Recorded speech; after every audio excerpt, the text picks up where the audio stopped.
Can Betwa परियोजना। किसी के लिए यह परियोजना विकास है तो किसी के लिए अपना घर, अपनी ज़मीन और अपनी पहचान खोने का डर।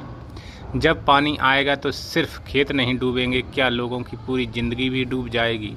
कैन बेतवा लिंक परियोजना को भारत की सबसे बड़ी नदी जोड़ो परियोजना में गिना जा रहा है। सरकार का कहना है कि इससे पानी की समस्या कम होगी, खेती को फ़ायदा मिलेगा, बिजली बनेगी और बुंदेलखंड को राहत मिलेगी। लेकिन दूसरी तरफ कई गांवों के लोगों के मन में डर है, क्या हमारा घर बच पाएगा, क्या हमें कहीं और भेज दिया जाएगा, क्या हम दर दर भटकेंगे।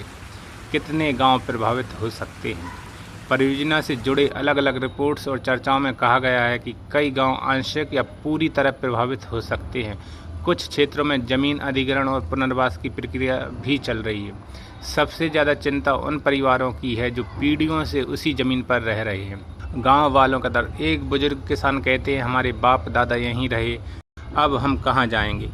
एक महिला की आंखों में डर है, पैसे से घर मिल जाएगा लेकिन अपना गांव कहां मिलेगा। जिम्मेदार कौन है, यह सबसे बड़ा सवाल है। सरकार कहती है यह परियोजना लाखों लोगों के हित में है, लेकिन लोगों का कहना है विकास के साथ साथ न्याय भी जरूरी है। सही मुआवजा, सही पुनर्वास और रोजगार सुविधाएं समय पर ना मिले, क्या गांव वाले दर दर भटकेंगे। यही सबसे बड़ा डर, क्योंकि कई बार देखा गया है कि लोगों को ज़मीन छोड़नी पड़ी लेकिन नई जगह पर जीवन आसान नहीं होता। अगर पुनर्वास सही तरीके से ना हो तो लोग बेरोजगार हो सकते हैं, सामाजिक पहचान टूट सकती है और परिवार बिखर सकते हैं।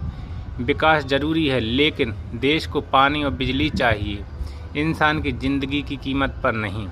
पुनर्वास सबसे ज़रूरी है। अगर सरकार नया घर, नई खेती की ज़मीन और रोज़गार और स्कूल और अस्पताल देती है तो लोग नई शुरुआत कर सकते। लोगों की बात को सरकार को सुनना चाहिए, विकास थोपना नहीं चाहिए, लोगों को भरोसा देना चाहिए। असली विकास क्या है? वही विकास सही है जिसमें देश भी आगे बढ़े और लोग भी सुरक्षित रहें। कैन बेतवा परियोजना एक तरफ उम्मीद है तो दूसरी तरफ डर भी है। यह सिर्फ नदी जोड़ने की योजना नहीं है, यह इंसान की ज़िंदगी से जुड़ा मुद्दा है। अगर विकास के साथ इंसाफ नहीं होगा तो लोग खुद को अकेला महसूस करेंगे। अगर आपको यह मुद्दा महत्वपूर्ण लगा है तो इसे शेयर जरूर करें। कमेंट में बताएं क्या विकास के साथ लोगों का पुनर्वास भी उतना ही ज़रूरी है।